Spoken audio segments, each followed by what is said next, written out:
আসসালামু আলাইকুম বন্ধুরা, খবর সংযোগের বিশ্লেষণমূলক অনুষ্ঠানের আজকের এপিসোডে এমন একটা বিষয় নিয়ে কথা বলবো যেটা হয়তো তৃতীয় বিশ্বযুদ্ধের দিকে নিয়ে যেতে পারে।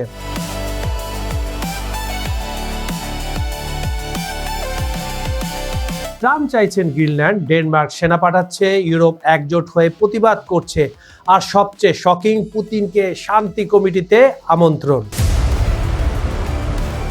Right now, we are going to do something on Greenland, whether they like it or not. We'll take over Greenland, and we're not going to have Russia or China as a neighbor. এই ভিডিওতে জানবেন কেন Trump Greenland চান, ডেনমার্কের সামরিক প্রতিক্রিয়া, make America go away, টুপির গল্প, ম্যাক্রোর লিক হওয়া মেসেজ, আর পুতিনের মধ্যপ্রাচ্য শান্তি বোর্ডে আমন্ত্রণ। তো চলুন শুরু করা যাক। ট্রাম্পের পাশে পুতিন, গ্রিনল্যান্ড ফ্যাক্টর আর ফ্রান্সের প্রেসিডেন্টের মেসেজ লিক করার ঘটনা শুনতে। Победы! Ура!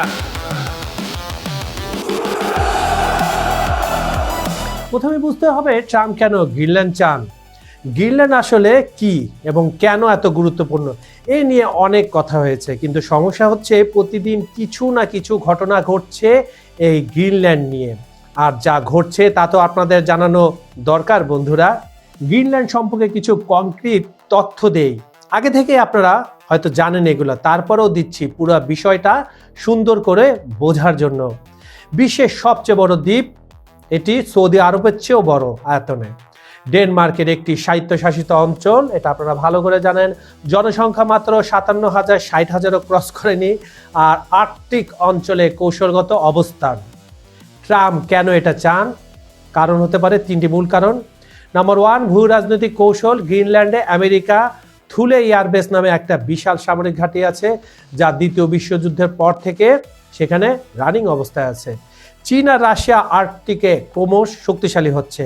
ট্রাম্প মনে করেন সম্পূর্ণ নিয়ন্ত্রণ ছাড়া আমেরিকা নিরাপদ নয়। এখান থেকে রাশিয়া বা চীন ভবিষ্যতে আমেরিকায় হামলা চালাতে পারে বলে ট্রাম্পের ষষ্ঠ ইন্দ্রিয় জানান দিচ্ছে। ওরে বাবা বাবা, তার সিক্স সেন্স এটা জানা দিচ্ছে। তারপর হচ্ছে নাম্বার 2, প্রাকৃতিক সম্পদ। গ্রিনল্যান্ডে রয়েছে বিশাল তেল, গ্যাস এবং রেয়ার আর্থ মিনারেল। জলবায়ু পরিবর্তনের কারণে বরফ গলছে, যার ফলে এইসব সম্পদ তোলা সহজ হচ্ছে। আরেকটি কথা, নতুন নতুন রুট তৈরি হচ্ছে। নাম্বার 3, ঐতিহাসিক দৃষ্টান্ত। 1946 সালে আমেরিকা গোপনে গ্রিনল্যান্ড কেনার চেষ্টা করেছিল। তার আগে অবশ্য তারা আলাস্কা কিনে ফেলেছিল রাশিয়ার কাছ থেকে, কিন্তু ডেনমার্ক সে সময় প্রত্যাখ্যান করে। ট্রাম্প এখন সেই পুরনো স্বপ্ন বাস্তবায়ন করতে চান। তো দেখুন, এটা শুধু একটা দ্বীপের ব্যাপার না, এটা পুরো আর্কটিক নিয়ন্ত্রণের মজার খেলা। ডেনমার্কের পাল্টা পদক্ষেপ হিসেবে সেনা মোতায়েন করেছে। ঠিক শুনলাম নাকি? চলুন তো শুনে আসি আসলে তারা কত সৈন্য পাঠিয়েছে। এখন আসি সবচেয়ে টেনশনের পার্টে। ডেনমার্ক গ্রিনল্যান্ডে অতিরিক্ত সৈন্য মোতায়েন করেছে, যেটাকে তারা বলছে একটি উল্লেখযোগ্য অবদান। প্রায় 600 ডেনিশ সৈন্য ইতিমধ্যে গ্রিনল্যান্ডের রাজধানী নুকে পৌঁছেছে। আরও সৈন্য পাঠানো হচ্ছে পশ্চিম গ্রিনল্যান্ডের কাছে সুয়াকে, কাঙ্গারুলুস সুয়াকে। 100 সৈন্য, হাস্যকর ব্যাপার হয়ে যাচ্ছে না? যাক সে কথা। কিন্তু শুধু ডেনমার্ক নয়, আর্কটিক এন্ডিউরেন্স মহড়া Britain, France, Germany, Norway, Sweden, Finland, Netherland সব মিলে 8টি ন্যাটো দেশ সৈন্য পাঠিয়েছে। আর এদের সংখ্যা শুনলে আপনি হাসতে হাসতে মাটিয়ে লুটিয়ে পড়তে পারেন। সরি আমার হাসার জন্য, সংখ্যা সিক্রেট থাক, পরে বলবো। ইউরোপীয় কূটনীতিকদের দুশ্চিন্তা, কিন্তু এখানে মজার ব্যাপার, কিছু ইউরোপীয় কূটনীতিক এখন ভয় পাচ্ছেন যে এই সৈন্য মোতায়েন হয়তো ভুল সিদ্ধান্ত ছিল। ট্রাম্প এটাকে তার বিরুদ্ধে যুদ্ধ প্রস্তুতি মনে করতে পারেন। বাহ, একটা সিদ্ধান্ত নিয়ে আবার ভয় পাচ্ছে ইউরোপ, যা তা অবস্থা। ডেনমার্কের প্রধানমন্ত্রী মেটে ফ্রেডরিকসন বলেছেন, যদি যুক্তরাষ্ট্র আরেকটি ন্যাটো দেশের বিরুদ্ধে সামরিক আক্রমণ বেছে নেয় তাহলে সব কিছু থেমে যাবে। সেটা হলে তাদের ন্যাটো এবং দ্বিতীয় বিশ্বযুদ্ধের পর থেকে নিরাপত্তা হুমকিতে পড়বে। মানে কি দাঁড়াচ্ছে? ন্যাটোর ভেতরে ন্যাটো বানাম ন্যাটোর যুদ্ধ। বাহ, আর পুতিন তো সেটাই চাচ্ছে। পুতিন একা নয়, চীনও একই স্বপ্ন দেখছে। লাল টুপির বিপ্লব, মেক আমেরিকা গো অ্যাওয়ে। এখন আসি সবচেয়ে মজার এবং ক্রিয়েটিভ প্রতিবাদের গল্পে। আপনারা সবাই জানেন ট্রাম্পের বিখ্যাত সেই লাল মেগা টুপি, যেখানে লেখা থাকে মেক আমেরিকা গ্রেট অ্যাগেন। ডেনমার্কের মানুষ এর একটা চমৎকার প্যারোডি বানিয়েছে। মেক আমেরিকা গো অ্যাওয়ে মানে আমেরিকা দূর হও, চলে যাও। কোথা থেকে? গ্রিনল্যান্ড থেকে। টুপির উৎপত্তি হলো কিভাবে? কোপেনহেগেনের ভিন্টেজ শপ মালিক জেসপার রাবেট টোয়েনসেন 2024 সালে এটা বানিয়েছিল, কিন্তু তখন তেমন বিক্রি হয়নি, যতক্ষণ না ট্রাম্প প্রশাসন সম্প্রতি গ্রিনল্যান্ড নিয়ে তাদের বক্তব্য আরও কঠোর করেছে। টুনসেন বলেন, যখন আমেরিকা থেকে একটা প্রতিনিধি দল গ্রিনল্যান্ডে গেল, তারা বুঝতে পারলেন এটা সম্ভবত একটা জোক নয়, এটা রিয়ালিটি টিভি নয়, এটা আসলেই বাস্তব। তাই তিনি ভাবলেন, ঠিক আছে, তিনি কি করতে পারেন? তিনি কি মজার উপায় একটা ভালো বার্তা দিয়ে ডেনিশদের একত্রিত করতে পারেন? চাহিদার বিস্ফোরণ ঘটল। এক সপ্তাহের মধ্যেই চাহিদা হু হু করে বেড়ে গেল। সব টুপি বিক্রি শেষ। এখন টনসেন কয়েক হাজার টুপি অর্ডার দিয়েছেন। বিশাল প্রতিবাদ সমাবেশ। কোপেনহেগেনের সিটি হলের সামনে হাজার হাজার মানুষ সমাবেত হয়েছিল। প্রতিবাদকারীরা লাল সাদা ডেনিশ ও গ্রিনল্যান্ডের পতাকা নিয়ে সমাবেশ করেছে এবং হাতে তৈরি প্লাকার্ড বহন করেছে। একটা প্লাকার্ডে লেখা ছিল নো মিনস নো, আরেকটা লেখা ছিল মেক আমেরিকা স্মার্ট অ্যাগেইন। একজন প্রতিবাদকারী বলেন, তিনি গ্রিনল্যান্ডবাসীদের সমর্থন করতে এসেছেন, যারা এখন খুব কঠিন সময়ের মধ্যে দিয়ে যাচ্ছেন। তাদের দেশ দখল করার হুমকি দেওয়া হচ্ছে। তিনি মনে করেন এটা সম্পূর্ণ অগ্রহণযোগ্য। আমরাও চেষ্টা মনে করি। এটাই হলো জনগণের শক্তি। হাস্যরস দিয়ে প্রতিবাদ, কি চমৎকার। পুতিনকে আমন্ত্রণ ট্রাম্পের বোর্ড অফ পিসে। এখন সবচেয়ে ইন্টারেস্টিং পার্টে আসে, যেটা পুরো খেলা বদলে দিতে পারে। রাশিয়ার প্রেসিডেন্ট ভ্লাদিমির পুতিনকে ট্রাম্পের বোর্ড অফ পিসে যোগ দিতে আমন্ত্রণ জানানো হয়েছে, যার লক্ষ্য বৈশ্বিক সংঘাত সমাধান করা এবং মধ্যপ্রাচ্যের শাসন ও পুনর্গঠন তত্ত্বাবধান করা। ক্রেমলিনে কি প্রতিক্রিয়া, মানে রাশিয়ার পুতিনের? ক্রেমলিনের মুখপাত্র দিমিত্রি পেসকভ বলেছেন, প্রেসিডেন্ট পুতিন কূটনৈতিক চ্যানেলের মাধ্যমে এই শান্তি পরিষদে যোগ দিতে আমন্ত্রণ পেয়েছেন। তারা এই প্রস্তাবের সব বিবরণ ভালোভাবে দেখেছেন। বোর্ড অফ পিসের বিস্তারিত এখানে কি আছে? চার্টার অনুযায়ী সংঘাত সমাধানের জন্য ট্রাম্পের বোর্ড অফ পিস একটি স্থায়ী আসনের জন্য প্রতিটা দেশকে দিতে হবে $1 বিলিয়ন, মানে খরচ করতে হবে।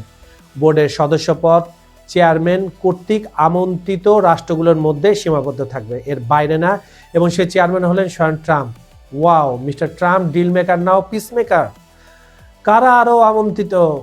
যুক্তরাজ্য, কানাডা, মিশর, তুরস্ক, Brazil, Argentina, Bharat, Hungary, Jordan, Greece, Cyprus এবং পাকিস্তান বোর্ড অফ পিসের আমন্ত্রণ নিশ্চিত করেছে। ইউরোপীয় ইউনিয়নের নির্বাহী বিভাগ এবং থাইল্যান্ডকেও বোর্ডে যোগ দিতে বলা হয়েছে। বিতর্কিত দিক হচ্ছে, চার্টার বলে যে বোর্ডের এমন পদ্ধতি এবং প্রতিষ্ঠান থেকে দূরে থাকার সাহস থাকা উচিত, যা প্রায়শই ব্যর্থ হয়েছে। এটা একদমই স্পষ্ট জাতিসংঘের সমালোচনা। ওয়াল স্ট্রিট লিখেছে যে ট্রাম্প গ্রিনল্যান্ড দখলের চেষ্টার মাধ্যমে ন্যাটো ধ্বংসে রাশিয়ার স্বপ্নকে সত্যি করার ঝুঁকি নিয়েছে। তিনি আবার পিস কমিটির চেয়ারম্যান। এখন প্রশ্ন হলো, গ্রিনল্যান্ড, ইউক্রেন, মধ্যপ্রাচ্য সব কিছুকে একসাথে জড়িয়ে যাচ্ছে। পুতিনকে কেন ইউরোপকে চাপ দিতে রাশিয়াকে ব্যবহার করা হচ্ছে?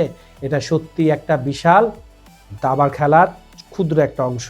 এবার ম্যাক্রোর গোপন মেসেজ লিক, আরেকটি চাঞ্চল্যকর ঘটনা। ট্রাম্প ফ্রান্সের প্রেসিডেন্ট ইমানুয়েল ম্যাক্রোর একটি ব্যক্তিগত টেক্সট মেসেজ ট্রুথ সোশ্যালে পোস্ট করেছেন। ট্রাম্প দাভোসের পর বৃহস্পতিবার বিকালে প্যারিসে একটা G7 মিটিং সেট আপ করতে পারেন। তিনি ইউক্রেনীয়, ডেনিশ, সিরীয় এবং রাশিয়ানদের আমন্ত্রণ জানাতে পারেন। তারপর বৃহস্পতিবার প্যারিসে একসাথে রাতের খাবার খেতে পারেন। কার সাথে? ম্যাক্রোর সাথে, যুক্তরাষ্ট্রে ফেরার আগে। ট্রাম্পের একটা মনের শখ। ট্রাম্প এই মেসেজটা পোস্ট করেছিলেন ঠিক 1 ঘন্টা পরে, যখন তিনি গণমাধ্যমের সাথে কথা বলার সময় ফ্রান্সের প্রেসিডেন্টকে নিয়ে উপহাস করেছিলেন। এই জন্য এটা আমি সিক্রেট বলছি, এখন সেটা বললাম। উপহাস করার আগে কিন্তু তিনি টেক্সট করেছিলেন।